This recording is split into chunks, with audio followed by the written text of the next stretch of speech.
자, 오늘 우리가 다룰 핵심 잔료들을 본격적으로 파헤쳐보기 전에 아주 근본적인 전제 하나를 완전히 산산조각 내면서 시작해보죠. 바로 인간이 우주의 중심이다라는 우리가 너무나 당연하게 여겨왔던 믿음 말입니다. 사실 우리는 꽤 오랫동안 우리 자신이 만물의 영장이라고 믿어 의심치 않았잖아요. 하지만 최근 과학과 철학의 최전선에서 들려오는 이야기는 완전히 다릅니다. 오늘의 해설 시간에서는 우리가 당연하다고 생각했던 이 인간이라는 개념을 철저히 해체해보고 그 너머에 있는 아주 매혹적이고 새로운 세계를 탐구해보겠습니다. 그래서 우리는 스스로에게 아주 근본적인 질문을 던질 수밖에 없습니다. 인간의 활동이 생태계를 통째로 바꿔버린 이 기후위기 시대, 그리고 유전공학이 현실의 경계마저 흐릿하게 만드는 지금 이 순간 말이죠. 과연 이 인간 다음에는 대체 무엇이 오는 걸까요? 우리가 알던 그 전통적인 휴머니즘의 시대가 막을 내린다면 우리는 과연 어떤 존재가 되는 걸지 생각해 보신 적 있나요? 오늘 우리가 함께 걸어갈 지적 여정의 로드맵은 대략 이렇습니다. 먼저 휴머니즘의 위기를 짚어보고요. 생기론적 유물론이라는 새로운 렌즈를 장착한 다음 동물, 지구, 그리고 기계로 나아가는 세 가지 놀라운 변형의 축을 살펴볼 겁니다. 그리고 마지막으로 이 모든 걸 아우르는 새로운 주체성과 윤리에 대해 정리해보죠. 그럼 첫 번째 주제, 휴머니즘의 위기. 그 중에서도 인류세와 유전공학적 자본주의에 대한 이야기부터 바로 시작해볼까요? 첨단 기술 덕분에 인류는 이제 유전자 단위부터 생명을 쥐락펴락하게 됐습니다. 근데 이게 우리 시대에 엄청난 아이러니를 만들어냈거든요. 선진 자본주의는 살아있는 모든 걸 그저 통제하고 상품화하려고만 합니다. 특허받은 유전자 조작 씨앗부터 여러분이 매일 아침 마시는 스타벅스 커피 컵에 그려진 비트루비우스적 인간까지 한번 떠올려 보세요. 나는 쇼핑한다. 고로 나는 존재한다. 말 그대로 생명조차 비즈니스와 이윤을 위한 하나의 상품으로 전락해버린 전 지구적 자본주의의 씁쓸한 모토인 셈입니다. 인간이든 비인간이든 지능을 가진 모든 물질이 이 거대한 소비의 늪으로 빠져들고 있는 거죠. 자, 이런 위기 상황에서 벗어날 돌파구를 찾아 두 번째 주제로 넘어가 보겠습니다. 생기론적 유물론과 조회, 존재의 규칙을 완전히 새롭게 쓰는 개념이죠. 우리가 수백 년 동안 당연하게 여겼던 생각의 틀을 한번 깨볼까요?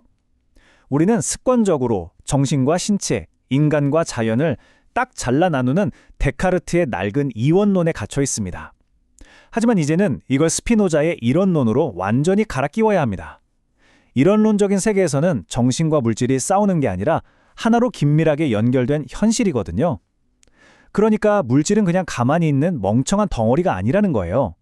스스로 조직하고 자유롭게 움직이는 지능적인 생명력을 지니고 있다는 뜻입니다. 여기서 가장 중요한 핵심 개념이 바로 조회입니다. 예전에는 인간만이 누릴 수 있는 특별한 정치적, 사회적 생명을 비오스라고 불렀잖아요. 하지만 조회는 완전히 다릅니다. 역동적이고 지능적인 생명력이 결코 인간만의 전유물이 아니라는 걸 확실히 보여주거든요. 동물, 식물, 박테리아, 심지어 우리가 그냥 물질이라고 부르는 모든 것들을 관통해 흐르는 엄청난 에너지, 그게 바로 조회입니다. 이 조회를 중심에 둔 평등주의가 포스트 휴먼 사상의 진짜 심장이라고 할 수 있죠. 이제 세 번째 주제이자 첫 번째 변형의 축인 동물 되기로서의 포스트 휴먼을 통해 굳건했던 종의 장벽을 허물어 보겠습니다.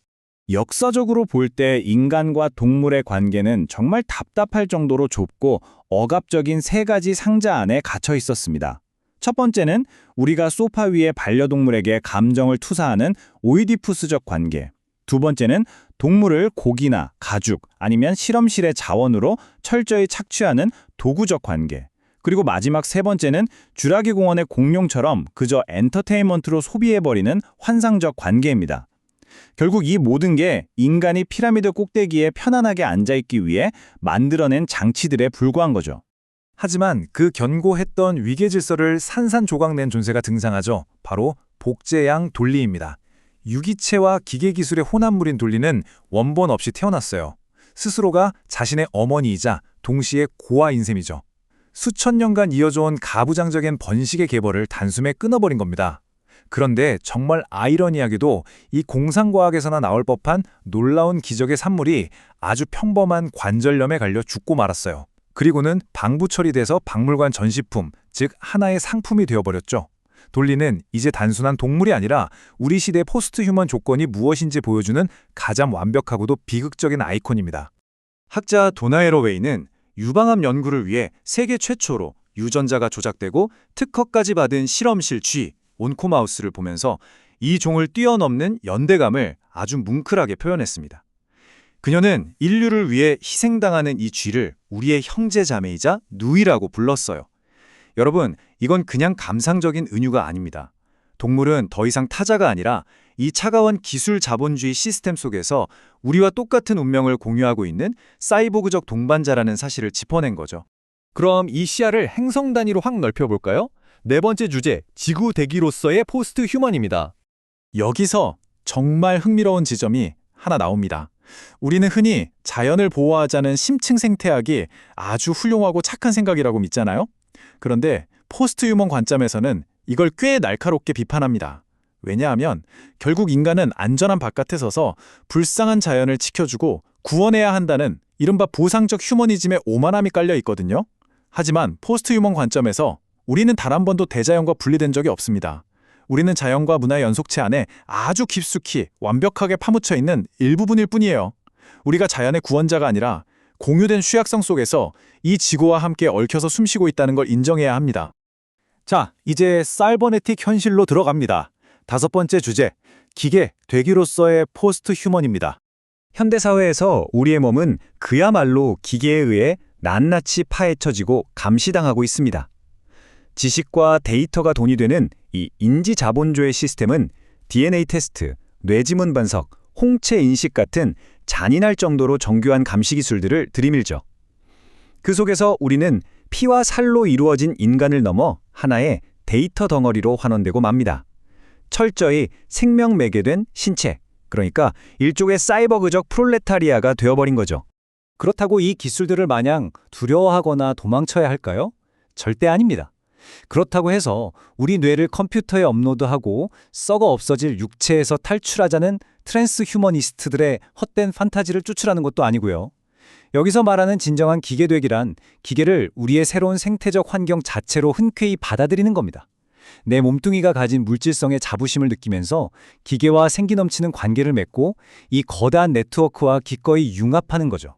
마침내 이 모든 변형을 하나로 묶어줄 마지막 시간입니다. 여섯 번째 주제, 새로운 주체성과 윤리, 그리고 유목적 주체입니다. 결론적으로 우리가 앞으로 나아가야 할 방향은 바로 유목적 주체성을 갖는 겁니다. 말이 좀 어렵게 들릴 수도 있는데 쉽게 말해서 딱 하나로 고정된 나침반이나 인간이 최고야 하는 오만한 자아를 훌훌 털어버리자는 뜻입니다. 고전적 휴머니즘이 세워둔 그 낡은 위계 질서, 이제는 버릴 때가 됐잖아요. 대신에 우리가 동물, 대지, 그리고 기계로 이루어진 이 거대한 우주적 연결망의 일부라는 사실을 즐겁게 껴안는 겁니다. 이건 인간성의 상실이 아니에요. 오히려 이 복잡하게 얽힌 전 지구적 네트워크 속에서 기쁨을 느끼고 윤리적으로 연대하는 훨씬 더 적극적이고 멋진 생존 방식인 거죠. 자, 오늘 준비한 분석을 마무리하면서 여러분께 아주 도발적인 질문을 하나 던지고 싶습니다. 인간과 동물의 경계, 생명체와 환경의 경계, 그리고 살갗과 기계의 경계가 그 어느 때보다 철저하게 허물어지고 있는 지금, 여러분은 일상 속에서 이 비인간 세계와 어떻게 연결되어 살아가고 계신가요? 그리고 그 끝없는 상호작용 속에서 과연 여러분은 다음번에 무엇이 되실 건가요? 이 질문이 여러분을 둘러싼 세상을 완전히 새로운 시각으로 바라보게 하는 작은 자극제가 되길 바랍니다. 오늘 탐구는 여기까지입니다. 함께해 주셔서 감사합니다.